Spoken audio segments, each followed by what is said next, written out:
Hello साथीहरू, नमस्कार। यो चाहिँ मैले बाँदर हेर्ने डाँडा हो, डिल। हाम्रो खेत छ यता यहाँ, अनि कति बाँदर लाग्छ यता त। यस्तो मजा आउँछ यो डिलको यो ढुङ्गामा बस्दाखेरि, के कुरा गर्नु र।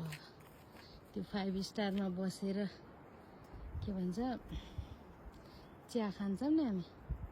ओहो काका न पुगे जस्तो। यहाँबाट हेर्नु त, म यहाँ अब चिया पसल खोल्छु, तपाईँहरू चिया खान आउनु होला। अब यो पुरै उकालो हिँडेर आउनुपर्छ। आउन चाहिँ तपाईँहरूलाई अल्छी लाग्यो भने पनि 1-2 चोटि चाहिँ आउनु, अनि सरर चिया बसेर खाँदाखेरि त्यो चियामा अब यहाँबाट यसो गएर चिप्ल्यो भन्ने चाहिँ मान्छेको हड्डी पनि भेटिँदैन एउटा टुक्रा, तर ठाउँ चाहिँ रमाइलो छ। हामीलाई चाहिँ अब यो भिरपाखाले नै माया गरिसक्यो, लड्दैनौँ।